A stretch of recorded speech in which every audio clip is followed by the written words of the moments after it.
श्रीमद् भगवद गीता की टीका साधक संजीवनी में पूज्य स्वामी रामसुख दास जी दैवी और आसुरी संपत्ति का वर्णन करते हुए कहते हैं, दैवी और आसुरी इन दोनों शब्दों में देव नाम देवताओं का नहीं है अपितु परमात्मा का है, और असुर नाम राक्षसों का नहीं है अपितु प्राणों में रमण करने वालों का है। गीता में देवदेव, देवम, देवदेवस्य, देव इत्यादि पदों में परमात्मा के लिए देव शब्द का प्रयोग हुआ है, और आसुरम भावम, आसुरः, आसुर निश्चयान इत्यादि पदों में प्राणों में आसक्ति रखने वालों के लिए असुर शब्द का प्रयोग हुआ है। देव अर्थात परमात्मा के जितने गुण हैं वे सभी दैवी गुण कहलाते हैं। ये दैवी गुण परमात्मा की प्राप्ति कराने वाली पूंजी होने से दैवी संपत्ति कहलाते हैं। दैवी संपद विमोक्षाय, साधक लोग इसी दैवी संपत्ति का आश्रय लेकर भगवान का भजन करते हैं। असु यह नाम प्राणों का है।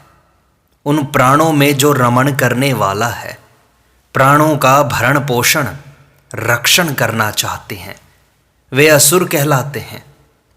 और उन असुरों का जो स्वभाव है, उनके जो गुण हैं, वे आसुरी गुण कहलाते हैं। ये आसुरी गुण बार बार जन्म मरण देने वाली 84 लाख योनियों में और नरकों में ले जाने वाली पूंजी होने से आसुरी संपत्ति कहलाते हैं। भगवद गीता में आया है, निबंधाय आसुरी मता, मूढ़ लोग इसी आसुरी संपत्ति का आश्रय लेते हैं।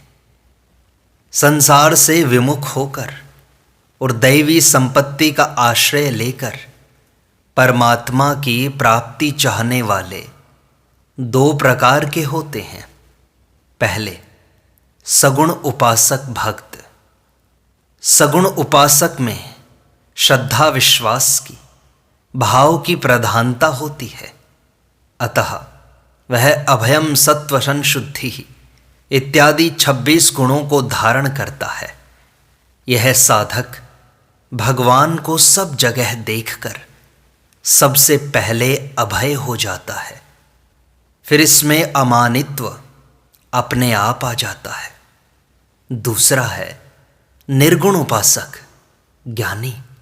निर्गुण उपासक में शरीर शरीरी के विवेक विचार की प्रधानता होती है, अतः वह अमानित्वम मदम्बित्वम इत्यादि 20 गुणों को धारण करता है। इस साधक में सबसे पहले अमानित्व आता है। फिर सब जगह परमात्मा का अनुभव करने से वह अभय हो जाता है। उपर्युक्त दोनों ही प्रकार के साधकों में दैवी संपत्ति साधन रूप से रहती है। सिद्ध महापुरुषों में यह दैवी संपत्ति स्वतः स्वाभाविक रहती है।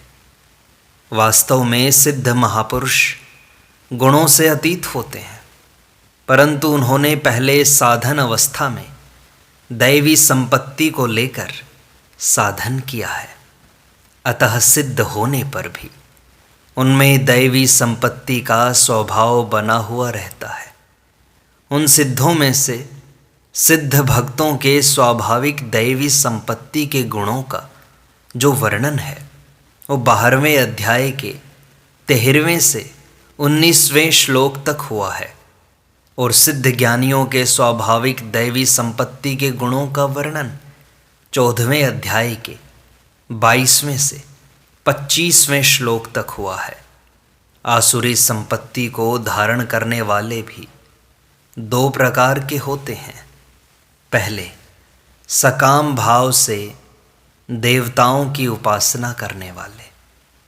सकाम भाव से देवता आदि की उपासना करके ब्रह्मलोक तक जाने वाले सभी मनुष्य आसुर संपत्ति वाले हैं। कारण कि उनका उद्देश्य भोग भोगने का है। वे भोगों में ही आसक्त तन्मय रहते हैं। ऐसे मनुष्यों को अंत वाला फल ही मिलता है, अंतवत्तु फलम तेषाम, और वे बार बार जन्म मरण को प्राप्त होते हैं। गतागतम काम कामा लभन्ते।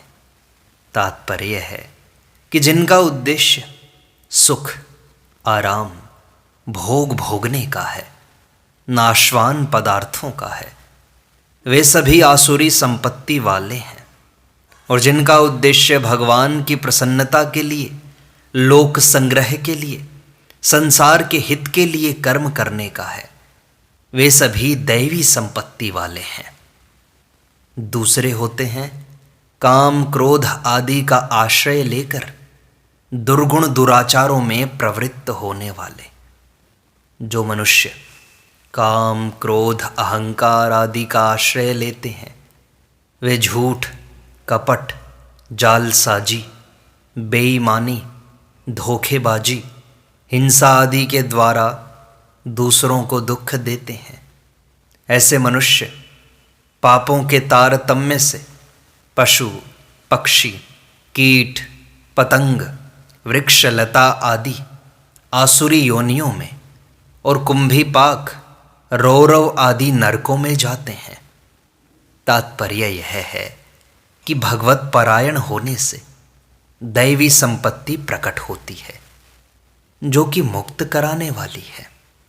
पिंड पोषण परायण, भोग परायण होने से और नई नई चीज मिलती रहे तथा मिली हुई बनी रहे, ऐसा भाव होने से आसुरी संपत्ति आती है, जो कि बांधने वाली और पतन करने वाली है।